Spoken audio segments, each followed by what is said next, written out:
സിയാദിന്റെ കോനാട്ട് ഗ്രൂപ്പിലെ ഒരു ഫംഗ്ഷൻ ഉണ്ടായിരുന്നേ. കഴിഞ്ഞ 2-3 ദിവസമായിട്ട് വാപ്പിച്ച് വീട്ടിലുണ്ടായിരുന്നേ. ഞങ്ങൾ നിർബന്ധിച്ച് പോയി കൂട്ടിക്കൊണ്ട് വന്നതാണ്. പിന്നെ ഇന്നലെ രാവിലെ ഒരു മരിപ്പുണ്ടായി. പിന്നെ പെട്ടെന്ന് പോകേണ്ടി വന്നു വാപ്പിച്ചിക്ക്. അങ്ങനെ ഞാൻ വാപ്പിച്ചിയെ ബസ്സിലാണ് കയറ്റി വിട്ടത്. അപ്പോൾ ഡ്രസ്സ് ഒന്നും കൊടുത്തു വിട്ടില്ലായിരുന്നു. എല്ലാം കൂടെ കൊണ്ടുപോകാൻ പാടാന്ന് ഓർത്തിട്ട് ഡ്രസ്സ് ഒന്നും കൊടുത്തു വിട്ടില്ലായിരുന്നു. അങ്ങനെ സിയാദ് ഏതായാലും പത്തനാട് പോകുന്നുണ്ട്. അപ്പോൾ അതിന് കൂടത്തിൽ ഞാനും കൂടി വരാമെന്ന് പറഞ്ഞു. വാപ്പിച്ചിയുടെ ഡ്രസ്സും കൊടുക്കാമല്ലോ. അങ്ങനെ പത്തനാട് എത്തി സിയാദ് ഇറങ്ങി. ഞങ്ങൾ വണ്ടിക്കകത്ത് തന്നെ ഞങ്ങളെ ഇരുത്തിയിട്ടാണ് പോയത്.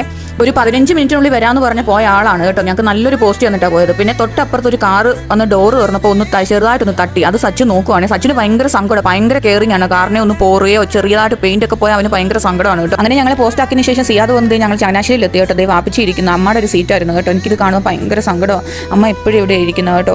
പിന്നെ ആ സീറ്റിൽ വാപ്പിച്ചിരുന്നപ്പോൾ എനിക്കത് ഭയങ്കര സങ്കടമായിപ്പോൾ കേട്ടോ. പിന്നെ ഞങ്ങളുടെ നിശാദനാണ് പോകുന്നത് കേട്ടോ. ഞങ്ങൾക്ക് എപ്പോഴും ഒരു സഹായം കേട്ടോ. എന്തിനും ഏതിനും ആവശ്യത്തിനും ഓടി വരുന്ന ഒരാളെ തൊട്ടടുത്ത വീട്ടിൽ തന്നെ കേട്ടോ. അവർക്കൊന്നും വാങ്ങിച്ചില്ല എന്ന് പറഞ്ഞിരിക്കുക. ഞാൻ നിർബന്ധിച്ച് അവിടെ പിടിച്ചിരുത്തിയത്. എന്നെ കാണാതെ പോയി എന്തോ വാങ്ങിച്ചുകൊണ്ട് വരുന്ന ബേക്കറിയിൽ നിന്ന് കേട്ടോ.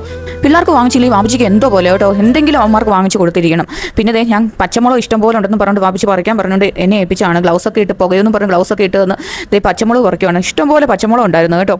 നമുക്കുട്ടിക്ക് പോളിയോ കൊടുക്കുന്ന ദിവസമായിരുന്നു കേട്ടോ. ഞാൻ ആ കാര്യങ്ങൾ വിട്ടുപോയി. പിന്നെ ആശാ വർക്കർ വിളിച്ചായിരുന്നു കേട്ടോ. പിന്നെ തൊട്ടടുത്തുള്ള സ്കൂളിൽ പോയി പോളിയോ കൊടുക്കുവാണേ. അങ്ങനെ അമ്മക്കുട്ടിക്ക് പോളിയോ എല്ലാം കൊടുത്ത് കയ്യിൽ മാർക്ക് ചെയ്തപ്പോൾ അവൾക്ക് ഭയങ്കര ഹാപ്പിയായിരുന്നു. തിരിച്ചു പോയപ്പോൾ ബിരിയാണി വാങ്ങിച്ചുകൊണ്ടാണ് പോയത്. പിന്നെ ഒന്നിച്ചിരുന്ന് ഫുഡെല്ലാം കഴിച്ചതിന് ശേഷം അങ്ങനെ ഞാൻ നോക്കിയപ്പോൾ വാപ്പിച്ച് മുറുക്കുകയും ചെയ്യുന്നു. വാപ്പിച്ചിട്ട് മുറുക്കാനടിക്കുന്ന ഇടികെട്ട കൊണ്ട് അവനെ ഡ്രൈവിംഗ് പഠിപ്പിക്കുന്ന സീനാണ് ഞാൻ കാണുന്നത് കേട്ടോ.